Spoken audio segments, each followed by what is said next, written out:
Before there were divisions, before there were doctrines, there was a man alone in the Arabian desert, wrestling with visions that would reshape the spiritual map of the world. Today, nearly 2 billion people follow a faith born from his message, but few know the raw human struggle behind it, the trials, the fractures, the political storms that followed him in life and intensified after his death.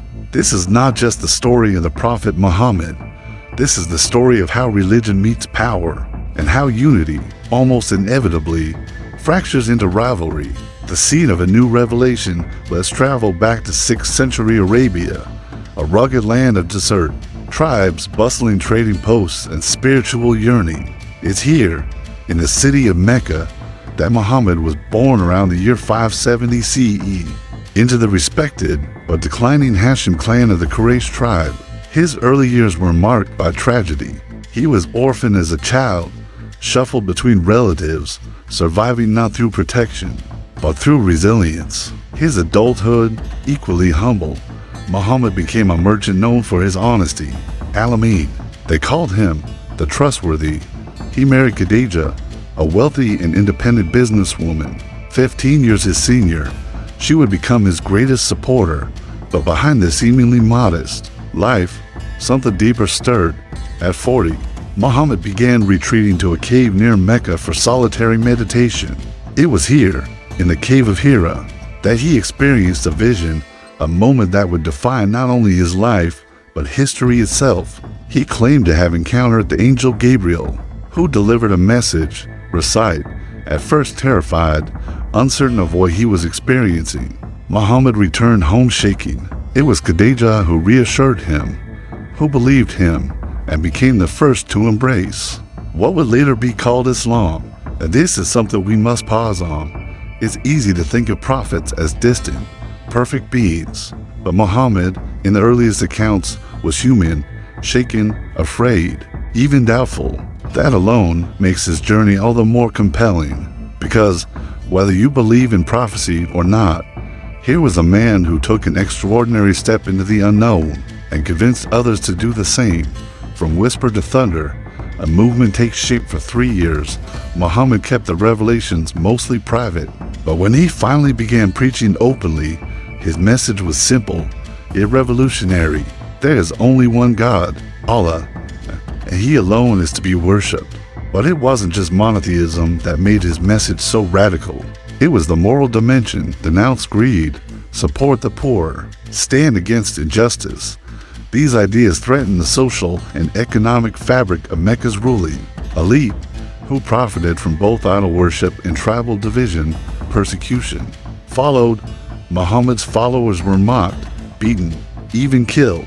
Eventually, he and his growing community would leave Mecca entirely, seeking refuge in the city of Yathrib, later known as Medina. This migration, the Hijra, marks year 1 of the Islamic calendar. Not a miraculous event, not a battle, but a choice to walk away from hostility in search of peace and purpose. And yet, the hostilities only intensified from there. The Prophet as general, a new kind of leadership. Here's where the story takes a turn. Most religious founders never face. In Medina, Muhammad was no longer just a spiritual teacher. He became a statesman and eventually a military leader. He forged alliances, organized offenses, and led campaigns against Mecca's armies. Victories like the Battle of Badr boosted morale and legitimacy. But all this raises a question we must wrestle with. Can a prophet also be a commander? For many Muslims, the answer is yes. Muhammad didn't seek power for himself, but wielded it to defend his community and spread divine justice. Others, especially non-Muslim critics, see this as the turning point where spiritual purity intersects or conflicts with politics and force. Either way, his role evolved. He negotiated treaties, conquered cities, and eventually returned to Mecca, not with vengeance, but with amnesty. He forgave his enemies, destroyed idols in the Kaaba, and re-centered the city around the monotheistic worship of Allah. It was one of the most extraordinary reversals in history. A man once hunted from Mecca, now its unchallenged spiritual and political leader. The human cost of prophecy, but success didn't erase grief. Muhammad's beloved wife Khadijah died during his early years of persecution. Later, nearly all his sons died in childhood. He lived with profound personal loss even as his influence grew. And here lies a truth we often overlook. Spiritual legacy often demands personal sacrifice. There's a real lesson here for modern audiences, especially those drawn to movements or causes. The path to meaningful change, whether spiritual, social, or political, often comes with loneliness, hardship, and painful decisions, prelude to a schism. In the year 630 to CE, at age 63, Muhammad died in Medina. His community was devastated.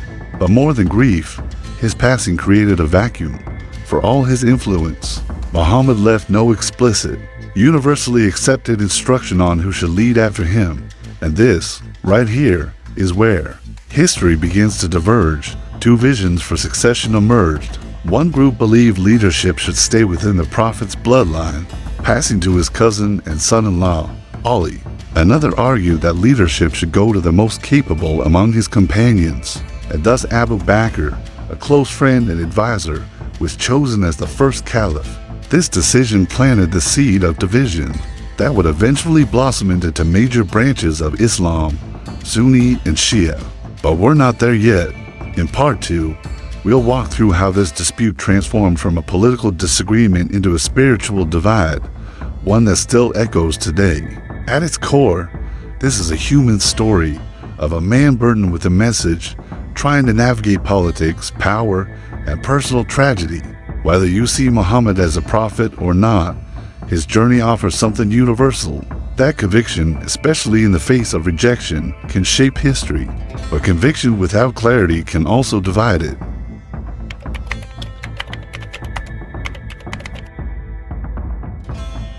What happens when a spiritual movement becomes a political empire? When the founder is gone and the people left behind are torn between loyalty, legacy, and power. The death of Muhammad didn't just leave a void, it opened a wound.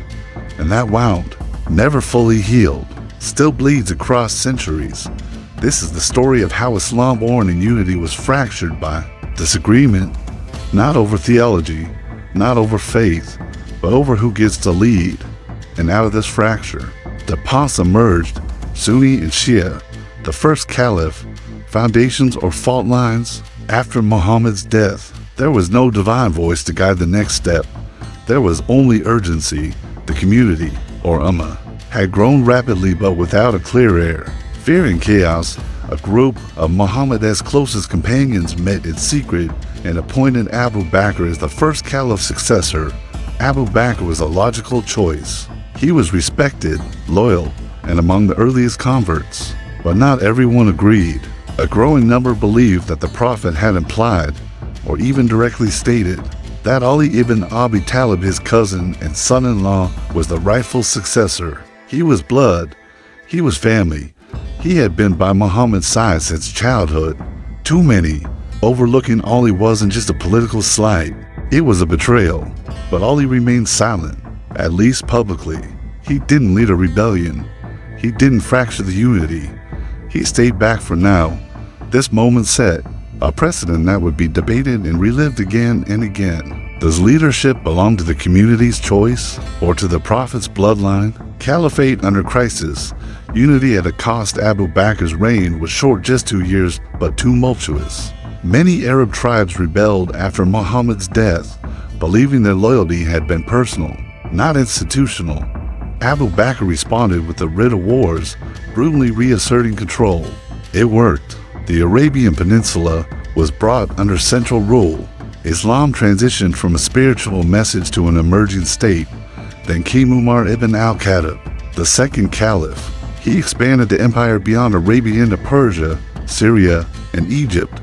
Under him, Islam became an empire, infrastructure, governance. Law all started to formalize, but expansion came with consequences. When you conquer people, you inherit their tensions.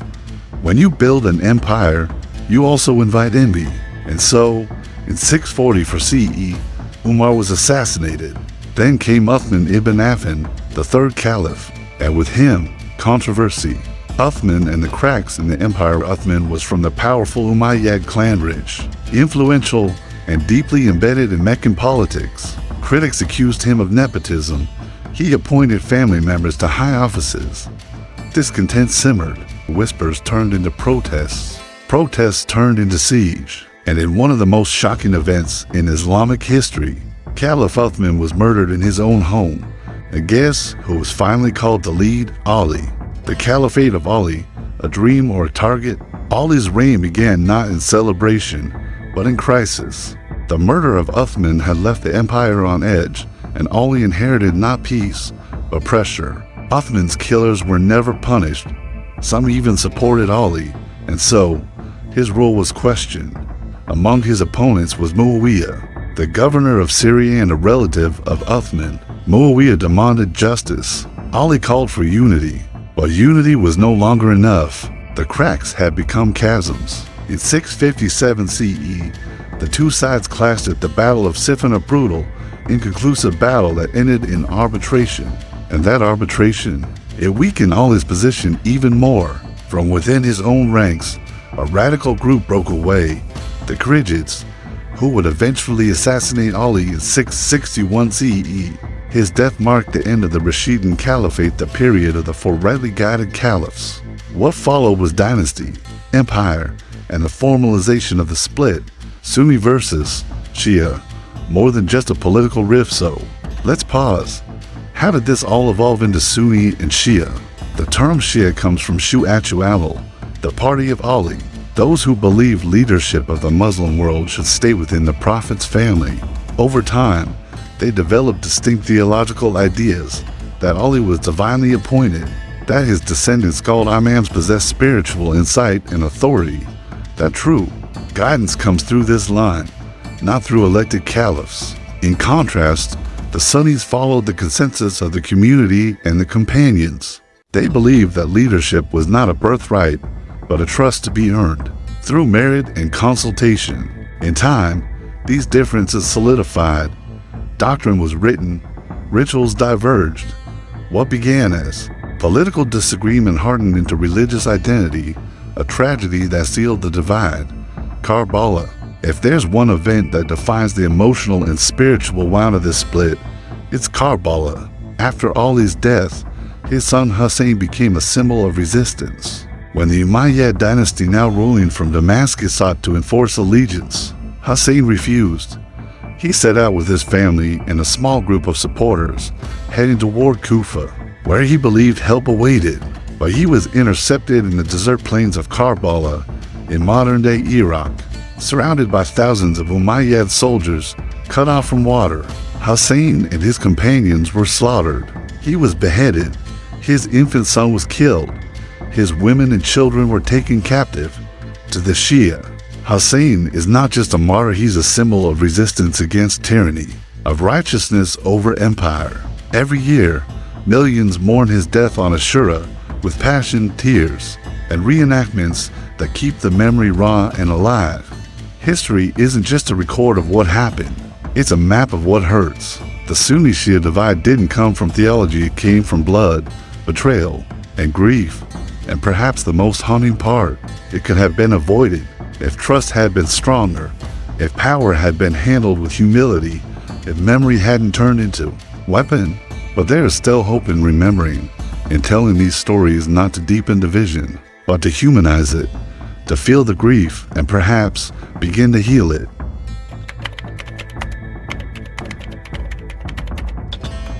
What if the stories we tell about the past aren't just about the past? What if they still move armies, fuel protests, and shape the fate of entire nations? In this final part, we move beyond the initial cracks in Islamic leadership and into the empires, revolutions, and power struggles that turned those cracks into earthquakes. We'll uncover how a spiritual legacy became a political battlefield, and how the names of long-dead caliphs still whisper through the streets of modern cities. This is no longer just about who should have led, it's about who does lead today and why. The Umayyads, from faith to dynasty, with Ali's death, the Islamic world entered a new era. The Umayyad Caliphate, led by Muawiyah, centralized power in Damascus, and ruled like kings. They expanded Islam as territory from Spain to Central Asia, but critics argued they lost the spirit of Islam in the process. Gone was the simplicity of Medina. In its place stood palaces, taxes, and bureaucracy. The caliphate was now an empire in the Roman sense, more about control than compassion. And for Shia Muslims, the Umayyads were usurpers, those who stole leadership from the rightful family of the Prophet and turned it into a dynasty built on blood. This period hardened the Sunni-Shia divide, not just theologically but emotionally. For Shia, remembering the tragedy of Karbala was a way of preserving identity in the face of oppression. The Abbasid Revolution, justice or just another dynasty? In 750 CE, the Abbasid dynasty overthrew the Umayyads, claiming to avenge the family of the Prophet. They moved the capital to Baghdad, introduced a golden age of philosophy, science, and culture, but retained a tight grip on power. They offered symbolic gestures to Shia figures, but never true authority.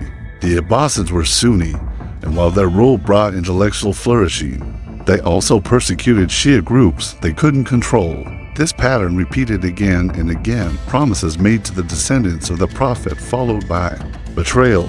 Even when Shia dynasties briefly rose to power like the Fatimids in Egypt, they were exceptions, not the rule.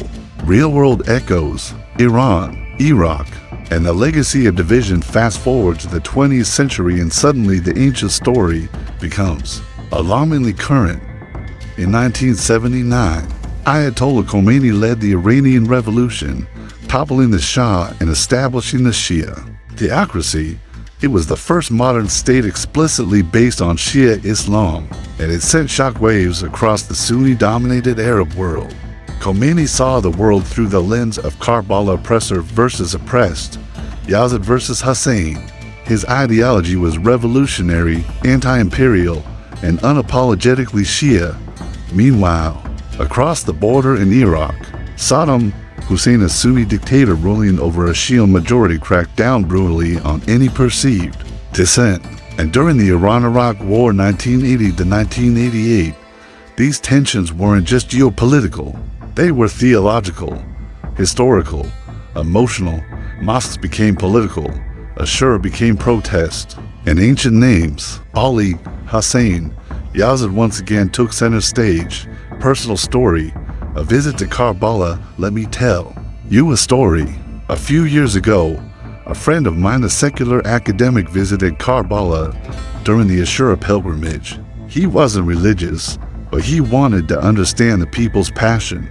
He told me what shook him wasn't the rituals, it was the grief. He saw men beating their chests, tears streaming down their faces, women in black whispering Hussein's name like a sacred vow, children reenacting the martyrdom, not with anger but with sorrow.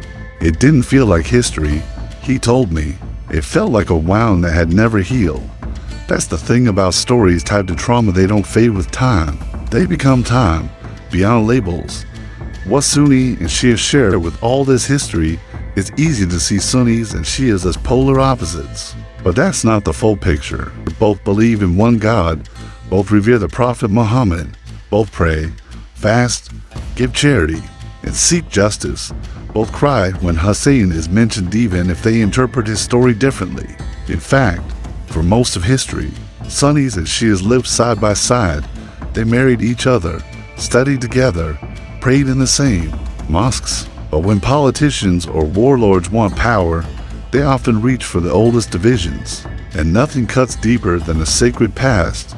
Today's battle, identity versus instrumentalization. Modern conflicts in the Middle East from Syria to Yemen are often painted as Sunni versus Shia wars, but that's a simplification.